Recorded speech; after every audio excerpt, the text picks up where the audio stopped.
Hey everyone, this is Grandmaster Ben Finegold here with our weekly lecture. If you want to sponsor a lecture, contact Karen at atlchessclub.com. This lecture is sponsored by Maureen. If you're watching on June 21st, happy birthday, Maureen. Thanks for sponsoring the lecture. This lecture is on the Botvinnik-Carls variation of the Karel defense. As you can see, I have Wikipedia up, and I have the Karel defense Wikipedia article. And if you scroll down, they talk about every possible variation that they think is relevant. The advanced variation is what we're going to talk about today. And the main move in the advanced variation, as you can see, is bishop f5. However, the Botvinnik-Carls, which is what we're going to talk about today, is when black plays c6 to c5. And it was used by Botvinnik in his 1961 match versus Vachier-LaGrave. And with it, he got 2 draws and a loss, which Wikipedia says is a negative outcome. But I would guess if you're playing 3 games in a world championship with black and I picked a random 3, 2 draws and a loss seems okay with black. That's probably what you would expect with black in 3 games of a random world championship. So we're going to talk about that. And I've actually played this line for black without knowing that it's called the Botvinnik-Carls. So there you go. As far as I can tell in my databases, the only times Botvinnik used it were the 3 times in that match. And Carls played it in 1912. And I found a couple of games where people played it before him, but maybe he analyzed it or put it in a magazine or something. And his name was Karel Carls, so you gotta like that.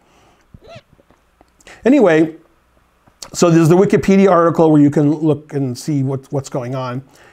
Okay, now there's also a chess.com article on the Botvinnik-Carls defense, which you can see here. And if you type in Botvinnik-Carls chess.com on a search engine, you'll get to this page also.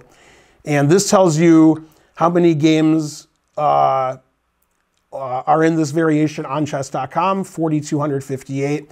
And what the most common moves are. D takes c5 is the most common, knight f3 second most common, c3 is third most common, knight e2, c4, etc.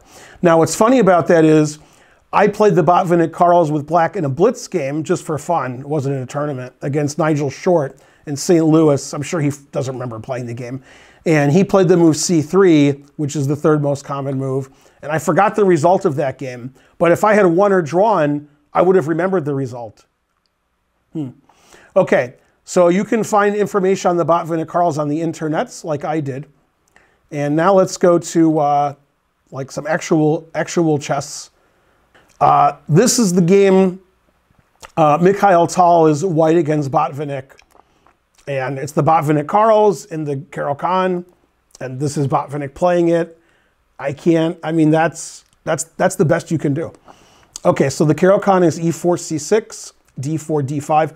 Probably the most testing move, and I would wager to guess the most popular move today is e5. And the reason I've played the Botvinnik-Carls is because I try not to play the most common line, so my opponent sits there with their eyes closed and just plays 20 moves of theory, and I'm sitting there going like, why does my opponent know 20 moves of theory? And the most common move, forever, is the move bishop f5. And I've played bishop f5.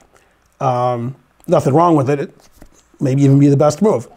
And there's some other sideline moves people play occasionally, like queen b6 or a6. Okay, there's some funny moves, g6. But okay, c5 is the most common move.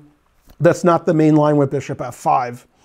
And obviously, if we pretend it's an advanced French, which we can do, we can pretend. For example, white can play c3 and black plays e6. But black wouldn't play e6. I'm just saying, for example, you may recognize this position as an advanced French. Problem is, black doesn't want to do this because black is a tempo down. Black played c6 and then c5, which in the advanced French he doesn't do. He plays c5 in one move. And in this position, if it was an advanced French, black would play knight c6 or bishop d7 or queen b6. I'm sorry, or knight e7. There's several book moves in this position. However, In the Botvinnik-Carls variation, if black wants to transpose to a French, he's just going to be down a tempo. So it's actually white's move here, because black played c6 and c5. So it's very rare for black to play e6 in some of the variations before black's played bishop f5 or bishop g4 and gotten his bishop out of the pawn chain. On the other hand, if white plays certain ways, it is correct to play e6 because it's not an advanced French anymore because white did something unusual. Okay, so for example, the most common move is dc, and then we often see e6 pretty early. And we're playing an advanced French a tempo down, but white's played d takes c5, giving up his center. So we're not so upset about that. And some people play dc here because it wins a pawn temporarily, and it tries to punish black for playing c5 when c5 isn't protected. And other moves that are booked are knight f3, c3, c4, knight e2. And typically, if you're a strong grandmaster, and if you are a strong grandmaster, you're probably not watching this video. Well, you could be. If you're a weak grandmaster and you're watching this video, then you're me. Hi, Ben. Then you probably have a line that you play against c5 if you play the advanced Karel Khan, but you probably didn't spend your whole life on it. You're spending most of your time looking at bishop f5 on move 3. So c5 is a good surprise weapon. Probably if you're really well prepared, you want to play c5 sometimes, bishop f5 sometimes, maybe even something else, just to throw your opponent off if you're playing the same people a lot. Otherwise, they can prepare specifically for you, and yeah. Okay, so in this game, Tal played dc, okay, and that's the most common move. And this game was played in the early 1960s. Okay, and Botvinnik played e6. Botvinnik wants to take the pawn back on c5. And in other matches with Tal and Smyslov and Bronstein, Botvinnik didn't play c5 here. He would play bishop f5. So this was specifically for Tal. dc, e6. And Tal played queen g4. And what's funny is, I've played this a few times myself, and I remember specifically, I was playing Mac Molnar. This is about 15 years ago. I probably don't even have the game. And I think he played queen g4 against me. And he said that's what Tal did. And he's right. This is Tal Botvinnik. So it's the battle of the Mikhails. All right. So knight d7 threatens both pawns. It threatens knight takes e5 and knight takes c5. If black tries to take his pawn back immediately, now we see the point of queen g4, and now Botvinnik would have to resign because the rook is trapped. So, okay, so knight d7 threatens both pawns. Tal decided to keep his e5 pawn, the center pawn, and he played knight e7. He didn't want to take back with the knight right away. He wants to get his other knight out. He'll take the pawn back later. Bishop g5 pins the knight. h6, stop pinning me. Bishop takes e7, fine. And now black has a tough choice. King takes e7 doesn't make any sense. Bishop takes e7, hangs the g-pawn.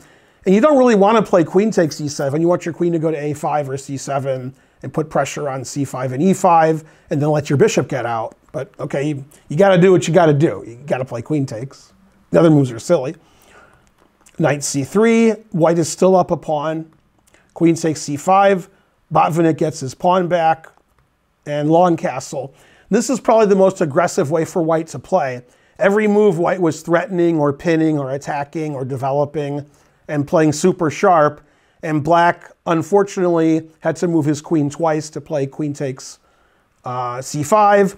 Probably the knight would be better on c6 because the bishop on d7 can't move now. So this is the most aggressive way. On the other hand, black has the two bishops. Black has a solid center, so can't really complain too much. Okay, he played a6. This stops bishop b5 and knight b5. Also prepares black to play b5 later. King b1, always play king b1. Knight to b6. He wants to get his bishop out to d7, and eventually he'll play knight c4. Knight to d4. The knight's good on d4, good blockader. Bishop d7. h4, put it in h. Very modern looking game. I wouldn't guess this game was played in 1961. And he long castled, which seems a bit odd, but how am I going to short castle? I'm not. So by long castling, I can continue to keep castling by playing king b8 and rook c8 and get a safe king and a rook on a half open file. And it's very difficult to move these pieces here on the king side. Okay, rook h3, a rook lift, king b8, same as king b1. f4, Tal plays aggressively. Rook c8, as I indicated, the rook goes on the open file. Plays h5, and then very hard to move for black here, but white doesn't have any threats, and black still has the 2 bishops, and his pieces that are out are pretty good. It's just that his king side here is a little stuck. Rook g8, now he can play bishop e7. Knight b3 attacks the queen. Queen goes back to c7. Bishop d3. Knight c4. Now, one of the problems with playing bishop e7, if you wanted to do that, is bishop h7 attacks the rook, and then this g pawn won't have any good defense. So bishop e7's out. So knight c4. That's why he played knight b6. Bishop takes c4. Black has a threat here. Do you see the threat? No, don't lie to me. Okay, some of you are like, yeah, I see the threat, knight e3, and you forgot the rook on h3 defends that. No, that's not the threat. The threat is knight takes b2, and the knight on c3 isn't sufficiently defended anymore because black has a battery on the c file with his queen and rook. Okay, so he said, okay, I'll take that, get rid of that. Oh, give me the knight. Queen takes c4. 2 knights against 2 bishops, although black's bishops aren't very good yet. Knight back to d4. Bishop e7. There's no bishop h7 now, so we can develop our bishop. He doubles on the bubble up. Rook d3. Queen back to c7. Queen back to e2. He probably wants to play g4. Queen b6. Queen back to g4. Queen c7. Queen back to e2. Queen to b6. And now Tal can claim a draw with queen g4. Queen c7. And they agreed to a draw because it's hard for white to break through. If white opens up the king side, that helps the black bishops. Black's king is pretty safe. The knight on c3 isn't going anywhere good. So a very solid defensive world championship game from Botvinnik. He got the bishop pair, then he got 2 bishops against 2 knights, and Tal couldn't figure out a way to break through black's defense. So they agreed to a draw. And this was game 23, so the match was almost over anyway. So maybe either one felt like they could affect the balance of the match. But a pretty nice, easy draw for Botvinnik with the Botvinnik-Carls defense. Okay, and then the next game is from Karel, and he played against Karel Treybal. And actually, I've heard of Karel Treybal, even though I'm mispronouncing his name. Treybal? I mean, I can't pronounce names, but that's him. And he's playing Karel, named after I think he was actually named after the opening. No. The opening, Botvinnik-Carls, this is the Carls guy. This game was played in 1912. So this is like the first famous game in the line. They didn't play the Caro-Kann a lot in 1912. Most games were e4, e5. Okay, and he played the move c5. And dc was played, just as it was in the Tal Botvinnik game we just looked at. e6. Bishop e3. White decides, I want to keep my extra pawn. And you remember, I mean, you might remember, that Tal played queen to g4, which also stops bishop takes c5. Now, this reminds me of a funny trap that I've done twice. It's not really a trap, it's more of a blunder. In similar positions with similar tactics, not this position, I've had 2 people play bishop takes a pawn on the c file, c4 or c5. I've taken, and they've played queen a5 or queen a4 check if they're white to get their piece back. He says as he drinks coffee. And in this position, white's actually winning. Can you see a way to stop black from checking and taking the bishop? My opponents couldn't, so I won those games. Let's see, we got a text from Karen. She's saying, you suck, stop. Oh, okay. Had nothing to do with the lecture. I thought she was like, now in the lecture, you're ugly and your hands are moving too much and you're not talking into the mic and you're looking away. But okay. Anyway, the answer after all of that hullabaloo is B4. So that doesn't work for black. Black can't win the piece back that way. So bishop E3 defends the pawn. Karel's played queen C7, attacking both pawns again. Queen D4 defending both pawns. This was 1912. You took a pawn, you tried to hang on to it, you pawn up. Bishop D7. If I play knight C6 attacking the queen, you could play bishop B5 pinning the knight. So he just played bishop to D7. Now he's threatening knight C6, which wins the E5 pawn. Knight C3. He played knight E7. He could have played knight C6. He was probably worried about knight B5. And this is too complicated for me. But with the bishop on D7, we don't have to worry so much about knight B5. We can just take it. Now the knight can go to C6, which is good. The knight can go to F5, which is probably even better. And it shows that the queen on D4 is misplaced. But okay, black's a pawn down. Black's going to win it back probably. And white's trying really hard not to let that happen. Bishop D3. That way, if knight F5, I can take the knight on F5. Knight G6, attacking the pawn on E5. Knight F3, defending. White's all developed. White's a pawn up. Knight C6. I want my pawn back. He has to save his queen. Plays knight B5, attacking the queen. That was always the plan after knight C6. Otherwise, I would just take on E5 and get my pawn back, and I'd have 2 pawns in the center against 0. Okay, queen B8. Now, you can't throw in knight D6 check because I take it. Now your queen's hanging. So you have to move your queen here. He played queen C3, which still defends both pawns. Now, if it's white's move, white plays knight D6 check, winning. White's a pawn up, and he's going to ensconce a white pawn on D6, or his knight. I'll have some coffee, and you guys can look up ensconce. You couldn't find it? You can't spell ensconce? All right, that's okay. Okay, so knight takes E5. It's sort of forced that black has to win his pawn back now because we can't allow knight D6 check. Bishop takes G6. Knight takes F3. G takes F3. H takes G6. And we have equal material. And black won his pawn back finally. White has isolated pawn here, double pawns here, double pawns here, and black has 2 bishops. So black can't be unhappy with the result of the opening. Queen A5, threatening knight C7 check. Bishop takes B5. Queen takes B5 check. King to D8. So black's king isn't well placed, but his pawn structure is a lot better. And funnily enough, later in the game, black could even think about taking this pawn on H2. Wouldn't think about doing it now because B7's hanging, but it's funny that that pawn's weak. Okay, he castles because the king on D8 is no good. Queen C7. C4, attacking the D pawn. Rook H5, a very novel way to defend the center. The H file is open, so we can just do a rook lift. Takes, takes, rook E1. Looks good for white, but white's pawn structure on the king side is still devastatingly bad. Queen C6, let's trade queens. Hooray! Then the king on D8 is fine. So he plays queen C4, not trading queens. It doesn't really attack the D pawn though, because the rook on H5 is defending.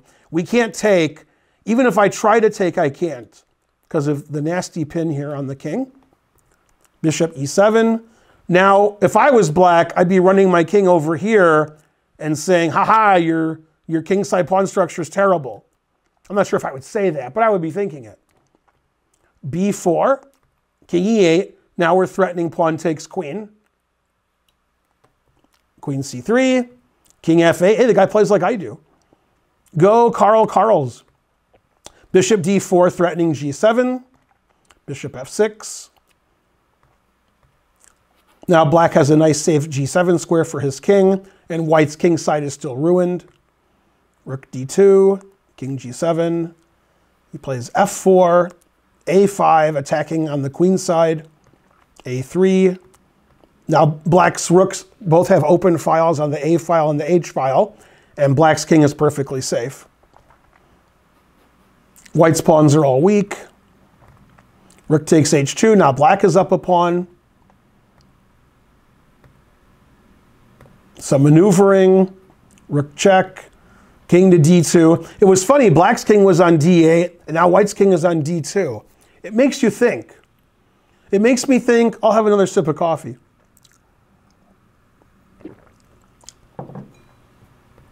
Rook H1, doubling up on the bubble up. Black's rooks are more active. Black was threatening either rook to D1 check, winning the queen by skewer. King C3, rook check, rook blocks, rook check again, rook blocks, check, check. Can't play queen D2 because I take the queen, then take the rook. The king would be overworked then. Queen D2, takes. Can't do that. So he played king C3. If he plays king B1 or king C1, I just take the rook on B3. So he has to play king C3, queen check, got to play queen E3, only move. Wow, this is really nice tactic if he played it, and I'm right. I hope he played it. Yes, D4. And now, when the king is out of the way, the queen on F3 is attacking the rook on B3 through X-ray. This is an excellent example of X-ray. The D4 move is a fork. You can't take it with the queen because it's illegal. So we have a pin, a fork, and an X-ray in one move. So he resigned. The only move that makes any sense is king takes D4. I mean, I'm attacking your king and your queen. So got to play king takes D4. And then I play rook takes rook, and my queen is defending my rook by X-ray, and my rook is defending my queen by X-ray. They're defending each other with a piece in the middle. A brilliant tactic to finish the game. Now, unfortunately, Karls was declared the loser because after the game he found out they were playing King of the Hill. Terrible. I can't believe it. No, that didn't really happen. Also, what's King of the Hill? I think it's a TV show. Okay, so black won that game. Black drew the first game. And those games were played a long time ago in the early 1960s, in the early 1910s. Now we're going to look at a game that was played just 4 years ago between two superstars. This opening is still being played. And this is the game between MVL and who was black? I forgot who was black. Oh yeah, Jan Nepomniachtchi. How could I remember him? So Jan has actually played white and black in this variation.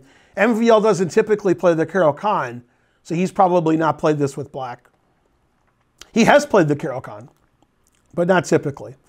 Okay, so MVL plays E5. MVL likes to play E5. That's what he plays against the Karel Khan. He's always playing E5. And bishop F5, as I said, is the most common move. Jan likes to play his own way and have deep prep and not necessarily play what his opponent knows. So he played Botvinnik-Carls variation. And this game was played in 2019 in a rapid tournament. MVL played knight F3. We haven't seen that yet. We've only seen D takes C5. C takes D4. Queen takes D4. If he takes with the knight, which is what I would do, then his E5 pawn isn't defended so much. Now his E5 pawn is defended so much. And also, white is very interested in castling queenside in a lot of these games. So we got to move our queen out of the way. Our knight goes to C3. Our bishop has many squares to go to. We can go to E3, F4, G5. Then we can castle queenside and put pressure on D5. Okay, knight C6, attacks the queen. Queen F4, E6. So again, we have an advanced French, but black's not really down a tempo because he played C6, C5, because white played queen D4, queen F4, and white's center is gone. The D4 pawn's gone. So black has the strategical advantage of trading his C pawn for the D pawn. Now the E5 pawn potentially is weak. Bishop D3, knight B4, two bishops, what else? He wants the two bishops. The bishop can't move to E2 because knight takes C2 check would win. So he says, yeah, whatever, 2 bishops, I'm developing. Bishop d7, bishop still can't move. h4, put it in h. h5. We haven't seen h5, but that's a move I like to play in French and Karel Cons when I'm black against h4. I don't like when their pawn keeps pushing. I like to keep them back. And now, typically, when the bishop's on d3 and my knight is going to f5, they take it. Well, they're not going to take it if I take their bishop. So I really want to play h5 so my knight could be solidly on f5 and they can't play g4 attacking it, I just take. So I really like the move h5, and black's plan, in my opinion, is to take on d3, get the knight somehow to f5, and black has 2 bishops and a nice outpost for his knight. Queen g3, he's moving his queen a lot. This lets the white bishop on c1 get to f4 or g5, typically g5. Knight e7, he wants to go to f5 later. Knight d4, he's like, no, if you go to f5, I'm going to take it. Queen b6, attacking the knight. a3, attacking the other knight. Knight takes, queen takes. The queen defends the knight. Knight g6. So he wants to play knight f5, but he can't because white will play knight takes f5. So he puts the knight on g6. Excuse me. This lets his bishop get out, and it attacks the e5 pawn. Also, if white castles kingside, his h-pawn is going to be hanging. So knight g6 is good. f4, rook c8. And I think Jan has a really nice position here.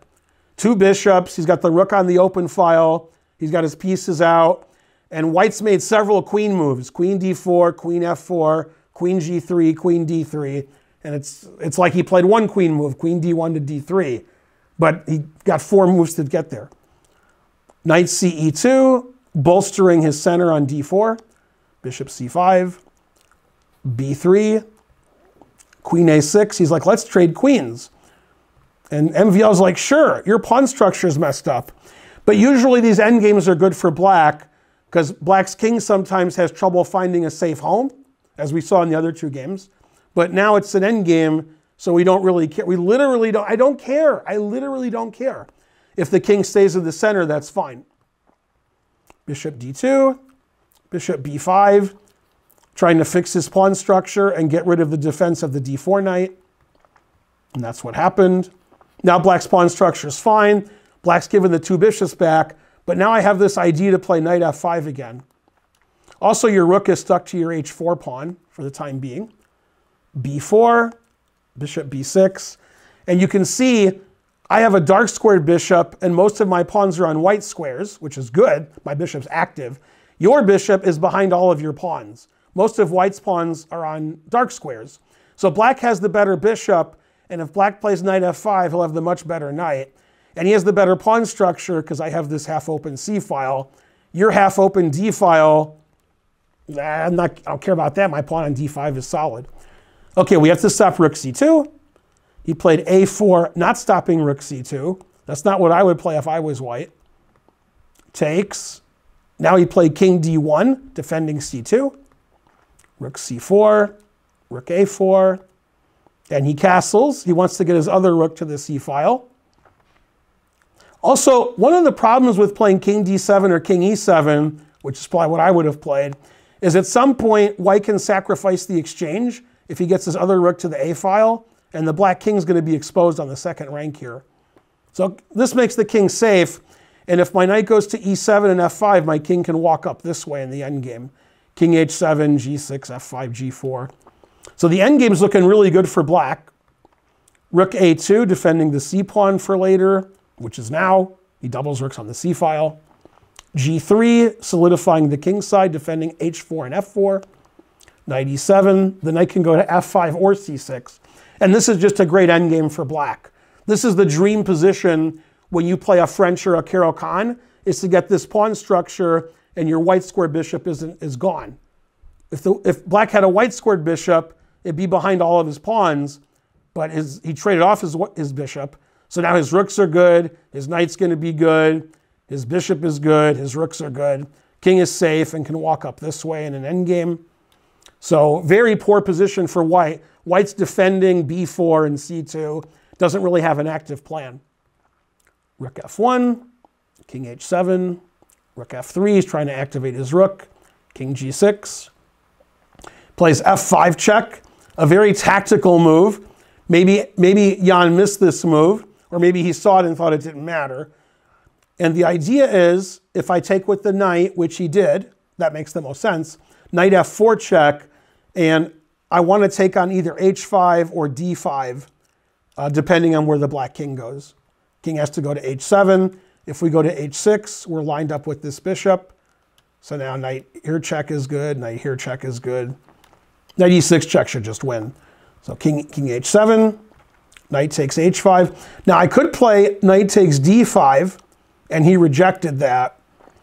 I'm guessing, without using an engine, so that means I'm wrong, that black can play either rook d8 or rook d4, and I like black a lot in that position. I'm keeping my king side pawn structure. I'm not taking this and giving up, this knight here. Yeah, I like rook d8 and I like rook d4. Okay, so he took on h5, and the reason to take on h5 is later white can play g4 and kick out the knight on f5. I can't kick him out now because the rook on c4 is protecting it, but it could happen later. Rook g4, what I meant was it can't happen later. Man, he stopped g4 forever. Rook a3 defending the g-pawn. Both sides doubled their rooks up on the ranks. Knight f4, knight d4, attacking the rook on f3 and the pawn on c2. Rook f1, knight takes c2. Now let me go back here. Why couldn't I play rook c3? I don't like it. I'm just trying not to lose a pawn. I'm worried about a lot of stuff. I'm worried about knight f5, knight b5. I guess if I play rook takes rook, and then you take with the rook to defend your pawn, I can play knight f5, and yeah, this is terrible for white. Okay, so he played rook f1, knight takes c2. Now black's a pawn up. Now black's 2 pawns up. And he's just completely losing the endgame. And after knight c6, he just resigned because he's down 2 pawns. This pawn is weak. I have 2 passed pawns on d5 and a7. So it's completely hopeless. So one of the main ideas of the Botvinnik-Carls variation is you're trying to get this nice pawn structure that you see here, which we see every game. f7, e6, d5, and we're trying to eliminate white's center because white typically has pawns on d4 and e5, whether it's an advanced French or in this case advanced Karel Khan, and by trading our c pawn for the d pawn, we think it's worth it because we're saving a tempo. We're not, because it's worth it because we're destroying the center and it's costing us a tempo, but the tempo is well used because we're destroying the center. And that's probably why in my blitz game against Nigel, he played the move c3 against c5, and he tried to keep a position that was like an advanced French, and he would keep his pawn on d4. And the problem with that line, which we haven't seen, is now when black plays knight c6 and white plays knight f3, for example, our bishop can get out. Bishop. So like this is a dream for black, is like this kind of position. It's an advanced French, except our bishop jumped over our pawn and went to g4. So we're very happy about this. Now we can put tremendous pressure on d4 because we can take the knight, we can play queen b6. It's very hard to defend this pawn. So that's the reason why c3 is not more popular, because you can't take on c5. Well, you could, but you'd lose your center pawn. And knight f3 is the most logical move, but then bishop g4 is somewhat annoying. So that's the point of the Botvinnik-Carls for black. You lose a tempo, but you put tremendous pressure on the d4 pawn, and unlike in the French, your bishop isn't locked in right away. And if we do lock it in, it's because white already gave up the center with dc. So it's a very interesting line to learn. You could make it your main line if you play the Karel Khan. You could make it a line you play along with bishop f5, especially if you're playing the same people a lot and you don't want them to prepare for just one move. You want them to be like, I don't know what he's going to do on move 3. And relatively easy to learn. It's fun to play. You get interesting games. You saw queenside castling, kings running around, better endgames for black. And as you could see with the strong players, you know, Botvinnik, MVL, Nepomniachtchi, Tal, that black still had good chances. Black wasn't losing these games. So I hope you enjoyed that. I want to once again thank our sponsor, Maureen. And I hope you're watching on June 21st, first day of summer. It's your birthday. Happy birthday, Maureen. If you want to sponsor a lecture, then contact Karen, Karen@atlchessclub.com, and she'll explain to you how to sponsor a lecture. I'll see you guys next time. I'm Grandmaster Ben Finegold. Bye, everyone.